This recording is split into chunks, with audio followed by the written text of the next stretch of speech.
वो दोनों माँ बेटा को पापी के हाथ से आग पड़ गए तो दोनों माँ बेटा को स्वर्ग मिले। हम मरेंगे इस जंगल में तो मुझे मरने के बाद मेरे मुंह में कौन आग देगा परमात्मा, ये मुझे कहने वाला कोई नहीं है। इससे अच्छा है कि न आग रानी को देंगे न याग अपने बेटा को देंगे। जा रहा हूँ जो अर्थी मैंने बेटा रानी के लिए लगाया हूँ उस अर्थी में आग लगा करके अपने आप जल करके मर जाएंगे।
जब शिवार्थी में मैंने कूद गया तो आग भी बुझा गया।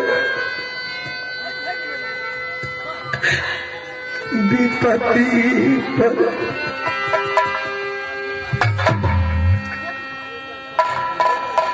नहीं मरने के लिए देता है भगवान, न जीने के लिए दे रहा।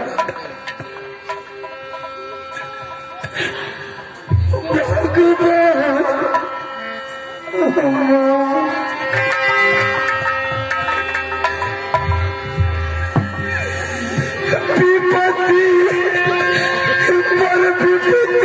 पर मत को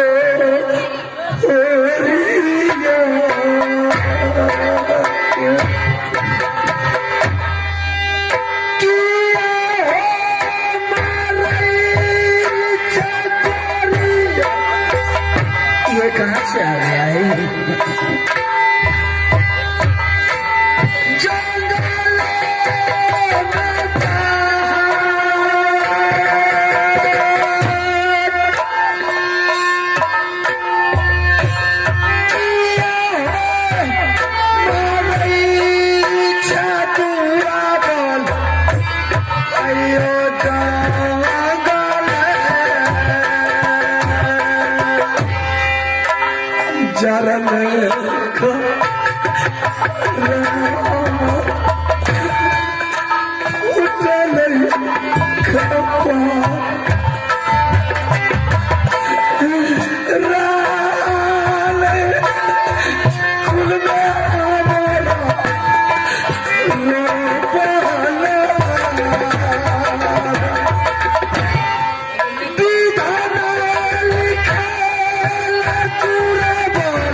बता कि तुम मानव हो या कोई दानव हो या मायावीर कोई राक्षस हो?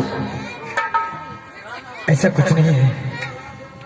मैं भी तुम्हारी तरह कोई दुर्बल है, मैं भी तुम्हारी तरह दर बदर का ठोकर खा रहे हैं। मुझे भी इस दुनिया में कोई नहीं है।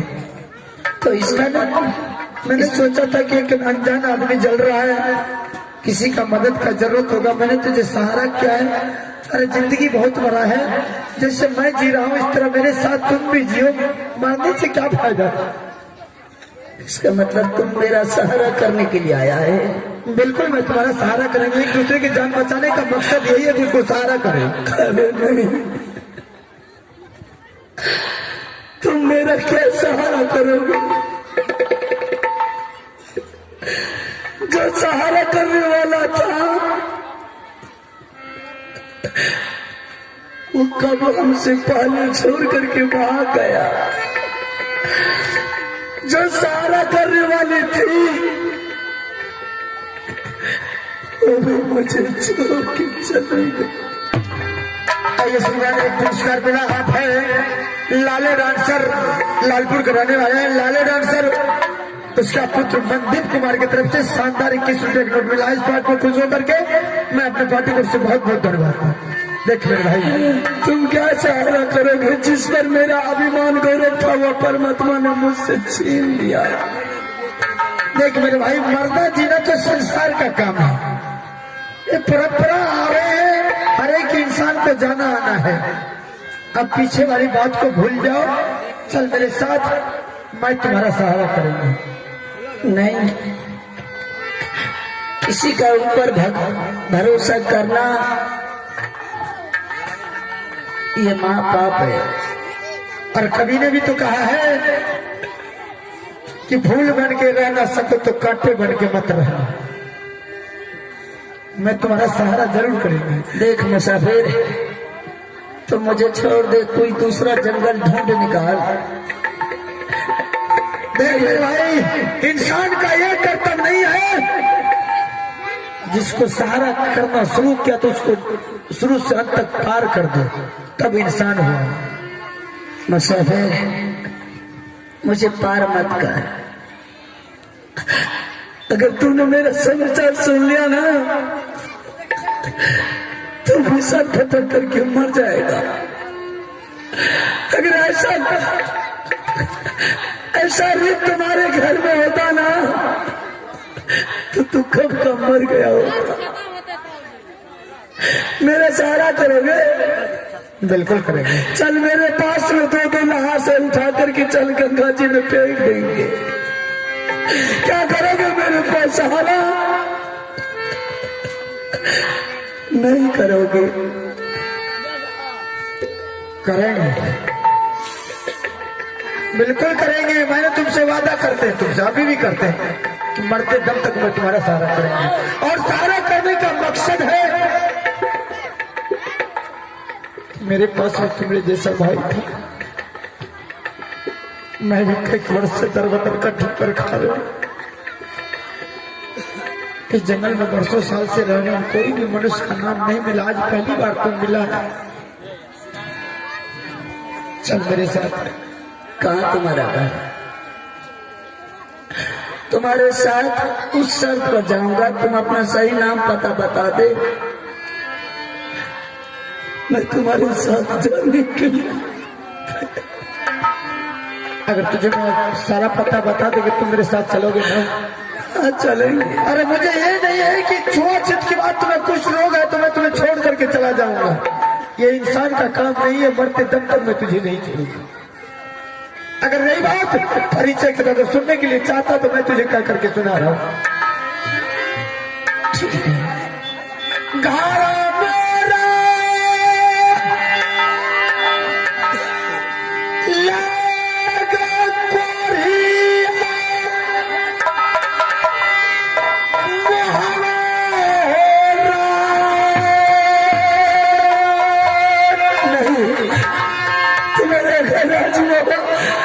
नहीं हो सकता है। पिताजी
ऐसा क्या नीचे सुन करके तो मायूस हो गया है।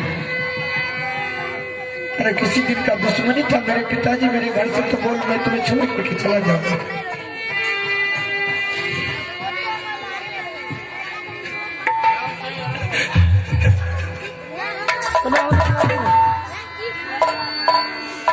क्यों नहीं बोल रहा भाई? अगर मुझसे गलती हुआ तो मैं जा रहा हूँ।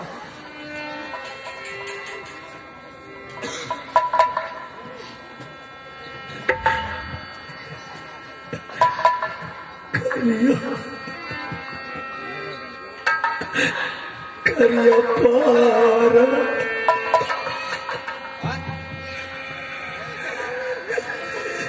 नामो भैया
भगवान धार में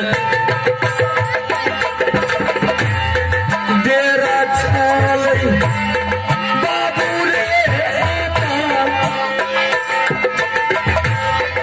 एक दर है रे जिंदगी कोरिया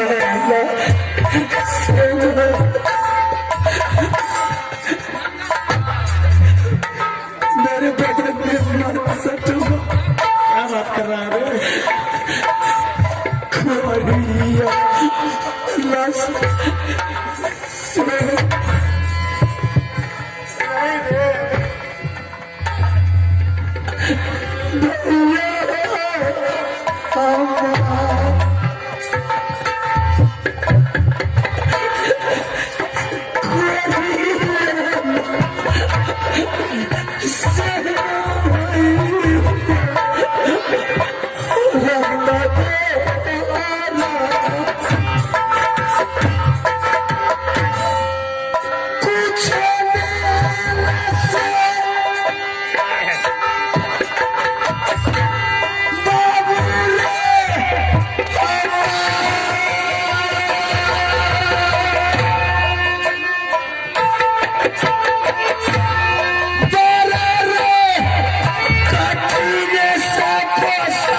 सबसे पहले राजमाता का कुशल तो कह करके सुना दीजिए। प्रधान सिंह, राजमोबा का कुशल बिल्कुल ठीक है, किसी तरह की दिक्कत नहीं है, सब सही है। बड़े भाभी का क्या कुशल है? अरे वो तो जिंदगी का मौज ले रही है, क्या दिक्कत है उसके पास? बेटा इंदर सिंह का क्या समाचार है? इंदल बेटा का पढ़ाई चल रहा है, कन्वेज स्कूल में ढंग से पढ़ रहा है। मेरे रानी का क्या समाचार है? तुम्हारी रानी कुछ दिन के लिए नैहर चली गई है, आ जाएगी। और मेरे बेटा का क्या समाचार है? क्या हुआ? सबका समाचार आपने अच्छा बताया। मेरे बेटा का नाम सुन करके जमीन पर मुरझा करके गिर गए। जिस वक्त मैंने राजमाता को छोड़ करके जंगल का रास्ता पकड़ा था, वह दुष्ट ने मुझे शराप दिया था। मैंने उस वक्त बेटा रानी को आपके ऊपर छोड़ करके आया था, और मैंने उस रोज बोल करके आया था कि भाई साहब, जब भी मेरे बेटा और रानी का जरूरत पड़ जाएगा, मैंने उस वक्त आपसे बेटा रानी मांगने के लिए आएंगे, तो आप मेरा बेटा रानी को वापस लौटा दीजिएगा। आपने बोले थे कि ठीक है रुद्र सिंह, तुम्हारा बेटा तुम्हारा रानी अमानत मैंने रखेंगे, जब तुम चाहोगे तब तुम मांग लेना। आज वो दिन आ गया भाई साहब, मेरा बेटा और रानी को वापस लौटा दीजिए। बेटा रे,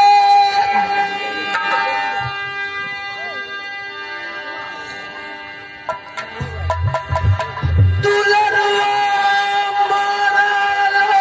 डर गया क्या?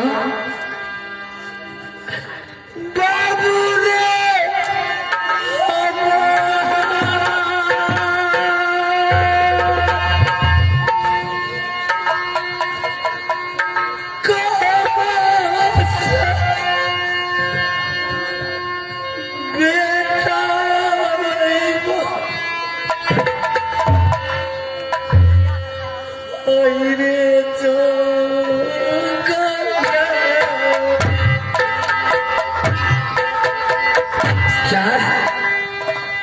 उस महल में आपका रानी ऐश मौज कर रही है, उस दरबार में आपका बेटा खेल रहा है, और उस दरबार से मेरा बेटा का अर्थी उठ गया है। ऐसा आपने क्यों किया भाई साहब? यही सोच करके ना कि रुद्र सिंह सदा के लिए जो राजमाता को छोड़ करके जंगल चला गया है, वो लोग सदा के लिए लौट करके जंगल से राजमाता नहीं आएगा। उसका बेटा राजमाता में रहेगा, तो आगे चल करके राजमाता का संपत्ति बांट लेगा। अरे भाई, आपने संपत्ति को ले लेता, मैंने पूरे संपत्ति मुझे नहीं चाहिए, लेकिन आपने दान के लालच में मेरा बेटा को जीवन हत्या कर दिए। संपत्ति से कई गुना बढ़ करके बेटा होगा। आपने संपत्ति के लालच में मेरा बेटा को सब मीन करके दरबार में हत्या कर दिया। मैं ये नहीं सोचा था कभी कि मेरे भाई मेरे लिए दुश्मन बन जाए। क्या ना लालच ही हमारे से भाई बाबू बेटा मां के देश, मुझे संपत्ति नहीं चाहिए। क्या रे समझ आई भैया ने आई रे जो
ठीक है, अब आप यहाँ से जा सकते हैं।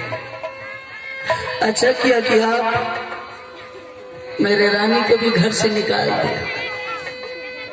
अच्छा किया कि मेरे बेटा को सदा के लिए मैंने अपने बेटा से हाथ धोना पड़ा। अब क्या रहा, अब तो कोई बाबूगढ़ सिंह को राज महबूब में नहीं बचा जिंदा कि उसको मुंह देखने के लिए चले जाएंगे। आपके पास में बेटा है, आपके पास में रानी है, आप जा सकते हैं, लेकिन मैं अब इस जंगल को छोड़ करके नहीं जाऊंगा। नहीं भगत सिंह, तुम मेरे साथ चलो। हम दोनों भाई को जीवन व्यतीत करना है तो करना है। मैं तुम्हारे लिए ही जंगल में दर बदर कर ठोकर खा रहे थे। चल मेरे साथ। ठीक है, तो मैं जाने के लिए तैयार हूं। भाई साहब, उस दोनों माँ बेटा का लाश मेरे झोपड़ी में पड़ा है।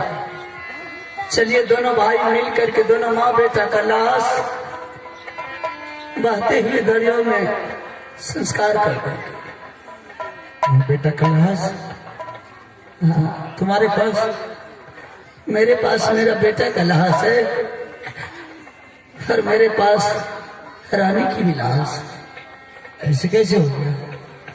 जो लिखा था उसको कोई नहीं मिल सकता। चलिए संस्कार कर देंगे, फिर उसके बाद आपको सारा कहानी कह करके सुना देंगे। ऐसा करो,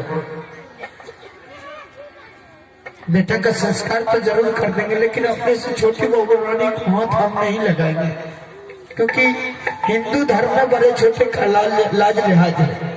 मैं रानी के बदन में हाथ नहीं लगाएंगे। ठीक है, आप मेरे बेटा का लाश तो उठा सकते हैं ना? हाँ, ऐसा कर सकते हैं। चलिए आप मेरे बेटा का लाश उठाइएगा, किसी तरह से वो अभागन नारी की लाश उठा करके हम गंगा जी में संस्कार करते हैं। रुद्र सिंह, ऐसा ही हूँ, लेकिन मैं भी तुझसे कुछ कहने के लिए चाहता हूँ। अगर तुम मेरी बात को मानोगे तो मैं तुझे कह करके सुनाऊंगा। ठीक है भाई साहब, बोल सकते हैं। अब तो दोनों भाई का समय बीत गया, जाने का टाइम हो गया है, मरना तो है ही, दुनिया में कुछ नहीं बचा है। लेकिन चलते चलते हम चाहते हैं कि दोनों भाई एक बार गुरु महाराज से मिल लेते हैं, ताकि मरने के बाद गुरु महाराज के चरण में दोनों भाई का जगह मिलेगा। भाई साहब, बेटा मर गया, मैंने सब्र बांध दिया। रानी भी मर गई, मैंने सब्र को बांध दिया। ना कभी देवी का मंदिर गया, ना कोई देवता का मंदिर गया। अगर रुद्र सिंह भी मर जाता ना भाई साहब, फिर भी ना कोई देवी का सहारा देता, ना कभी देवता का सहारा। मैंने 12 बरस तक दर दर का ठोकर खाया इस संसार, इस जंगल में भाई साहब। पानी पानी के लिए तरस गया, भोजन भोजन के लिए तरस गया, रहने के लिए तरस गया। ना कोई देवी आई दर्शन देने के लिए, ना कभी देवता आया। ये संकट को कोई देवी देवता दूर नहीं किया। आज कौन सा देवी देवता आएगा मुझे संकट को दूर करने? रुद्र सिंह आएगा। ठीक है, अगर आएगा तो आप अपने मन का भरम को मिटा लीजिए। हम तो मिटा लिए। ठीक है रुद्र सिंह, ऐसी बात है तो मुझे गुरु महाराज से मिलने दो, उसके बाद दोनों भाई एक साथ दरिया में जाकर के डूब करके मिल जाएंगे। ठीक है। गुरु महाराज से मैंने वादा किया था कि एक बार इससे भी अगर गलत वक्त आएगा तो मैं आपको आवाज लगाएंगे, आप मुझे प्रत्यक्ष दर्शन देंगे। गुरु महाराज बोले कि तुम जब भी चाहो मैं तुझे दर्शन दूंगा। यही मौका है गुरु महाराज से मिलने का। गुरु महाराज को आवाज लगाते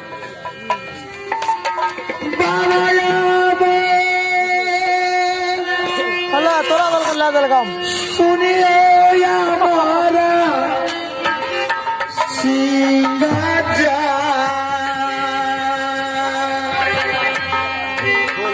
फिर हो जरूरी बाबा यो पर